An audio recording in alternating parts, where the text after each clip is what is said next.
कहानी का शीर्षक दृश्यम 4। जो दिख रहा है वो जरूरी नहीं कि सच हो। जब पुलिस और अदालत ने सोचा कि विजय सालगावकर के खिलाफ सबूत मिल चुके हैं, तब विजय ने एक आखिरी चाल चल दी। दृश्यम 3 के अंत में ऐसा लग रहा था कि विजय पूरी तरह से घिर चुका है।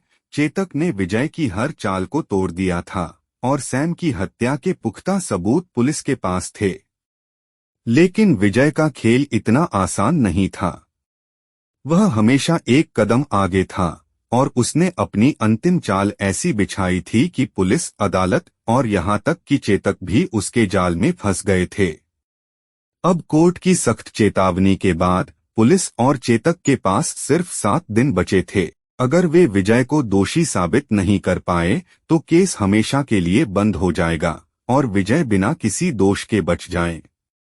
पुलिस स्टेशन में सभी अधिकारी और चेतक विजय के खिलाफ सबूत जुटाने में लगे हुए थे। फॉरेंसिक रिपोर्ट्स, गवाहों के बयान और हर एक सुराग का मिलान किया जा रहा था। सैम का कंकाल, फॉरेंसिक निशान और विजय की किताब की सभी बातें एक दिशा में इशारा कर रही थीं कि विजय ने ही सैम की हत्या की थी। लेकिन जब सबूतों को कोर्ट में पेश किया गया तो विजय ने अपनी योजना का असली राज खोला। कोर्टरूम में विजय को कटघरे में खड़ा किया गया था। चेतक और तरुण ने कोर्ट में सबूत पेश किए और फॉरेंसिक रिपोर्ट को सामने लाया गया। सब कुछ विजय के खिलाफ था। चेतक अदालत में, माई लॉर्ड, हमारे पास सैम के कंकाल के निशान हैं जो विजय की किताब में दी गई घटनाओं से मेल खाते हैं।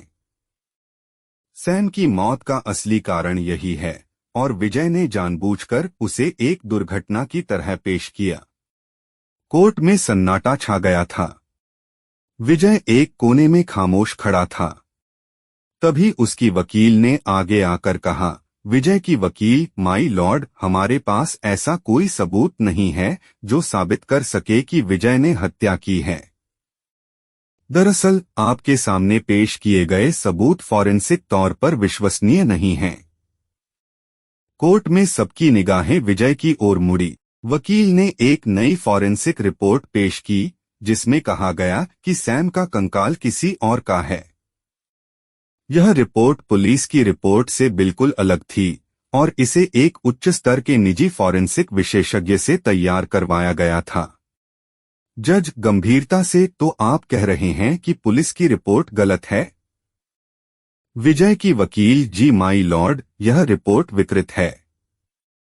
पुलिस ने कंकाल की जांच ठीक से नहीं की और इस पर पुराने निशान देखने में गलती कर दी गई है। कोर्ट में हड़कंप मच गया। चेतक और तरुण दोनों ही अब यह समझने की कोशिश कर रहे थे कि यह नया मोड़ कैसे आया। यह स्पष्ट था कि विजय ने यह चाल पहले से ही सोच रखी थी। जज कड़कते हुए चेतक और तरुण से, आप लोगों के पास क्या ठोस सबूत हैं? अगर आप बिना ठोस सबूत के इस केस को आगे बढ़ाते रहे तो पुलिस विभाग पर भारी सवाल उठेंगे। मैं आपको 7 दिन का समय दे रहा हूं। या तो विजय सालगावकर को दोषी साबित करें या फिर यह केस हमेशा के लिए बंद कर दिया जाएगा। तरुण निराश होकर, माई लॉर्ड, हमें और समय चाहिए। विजय ने चालाकी से सब कुछ छिपा दिया है। जज, 7 दिन। और अगर आप इस दौरान किसी भी गलत कदम के साथ आगे बढ़े तो मैं आपको और आपके अधिकारियों को सस्पेंड कर दूंगा। अब पुलिस के पास सिर्फ 1 हफ्ता था।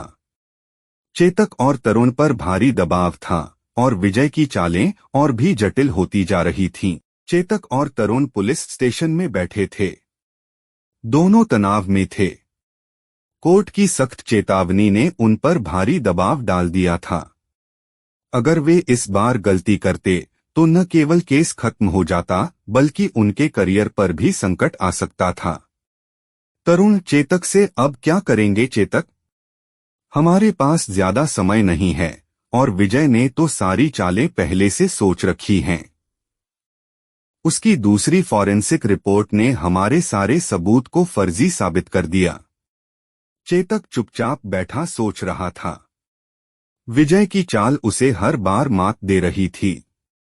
लेकिन अब उसे इस खेल में विजय की आखिरी चाल को पकड़ना था। चेतक को यकीन था कि विजय की योजना का एक छोटा सा सुराग जरूर होगा जो उसे पकड़ने में मदद कर सकता था। चेतक आंखों में गंभीरता के साथ, विजय ने फॉरेंसिक सबूतों से हमें गुमराह किया है। उसकी किताब में जरूर कोई सुराग है जिसे हम अब तक मिस कर रहे हैं। अब चेतक ने विजय की दूसरी किताब का गहराई से अध्ययन शुरू किया। किताब में ऐसे कई फर्जी सुराग थे जिनका कोई असली मतलब नहीं था। लेकिन चेतक ने एक बात नोट की, विजय ने किताब के हर अध्याय में एक बार यह कहा था कि आखिरी मोड़ पर सच हमेशा धुंधला होता है। चेतक ने इसे ध्यान से पढ़ा और समझा कि विजय ने फॉरेंसिक सबूतों को लेकर पहले से ही अपनी योजना बनाई थी, लेकिन उसे यह भी पता था कि विजय ने हर चाल को एक जाल की तरह बिछाया है। चेतक ने तुरंत एक विचार किया, विजय की किताब में छिपे असली सुरागों को ढूंढने के लिए उसकी पहली किताब के साथ तुलना करनी होगी। चेतक, तरुण से हमने गलती की है। विजय की दूसरी किताब ने हमें गुमराह किया है। हमें उसकी पहली किताब से उसकी योजना का असली नक्शा ढूंढना होगा। चेतक और तरुण ने विजय की दोनों किताबों का मिलान करना शुरू किया। किताबों के कई हिस्सों में विजय ने अपने प्लान की झलक दी थी, लेकिन एक हिस्सा सबसे महत्वपूर्ण था, सैम की मौत के बाद की योजना। विजय ने दोनों किताबों में उस जगह का जिक्र किया था जहां उसने सैम की लाश छिपाई थी, लेकिन दूसरी किताब में वह स्थान गलत तरीके से बताया गया था। जब चेतक और तरुण ने पहली किताब में उस जगह की सही जानकारी पाई तो उन्होंने तुरंत उस स्थान की जांच की। वहां उन्हें सैम का असली कंकाल मिला, जो फॉरेंसिक रिपोर्ट में छेड़छाड़ किए गए कंकाल से अलग था। अब उनके पास पुख्ता सबूत था कि विजय ने हत्या की थी और कंकाल बदलने का खेल रचा था। आखिरकार 7वें दिन चेतक और तरुण ने विजय को फिर से कोर्ट में बुलाया। इस बार उन्होंने सैम के असली कंकाल और छेड़छाड़ किए गए सबूतों के बारे में कोर्ट को बताया। चेतक, कोर्ट में, माई लॉर्ड, हमने विजय की चाल का पर्दाफाश कर दिया है। उसने फॉरेंसिक सबूतों से छेड़छाड़ की थी और सैम की हत्या को छिपाने के लिए कंकाल बदला था। यह रहा असली कंकाल। कोर्ट में सन्नाटा छा गया। विजय के चेहरे से आत्मविश्वास गायब हो चुका था। अब उसके पास कोई रास्ता नहीं था। जज, इस नए सबूत के आधार पर विजय सालगावकर को सैम की हत्या का दोषी माना जाता है। अंत क्या विजय की चाल खत्म हुई? विजय को दोषी साबित कर दिया गया था। उसे अदालत से हिरासत में ले लिया गया। लेकिन जब पुलिस उसे ले जा रही थी तब भी विजय के चेहरे पर एक हल्की मुस्कान थी। विजय, आखिरी बार चेतक से तुमने सोचा कि तुमने सब कुछ सुलझा लिया। असली खेल तो अभी भी बाकी है। चेतक के मन में शक था कि क्या वाकई विजय की यह आखिरी चाल थी या अभी भी कुछ छिपा हुआ है। क्या विजय की चाल खत्म हो चुकी है या फिर इस कहानी में अभी और मोड़ बाकी हैं? क्या चेतक ने वाकई विजय को हराया या विजय ने फिर से एक और खेल खेला है? दोस्तों, आपको क्या लगता है? राज की बात चेतक के साथ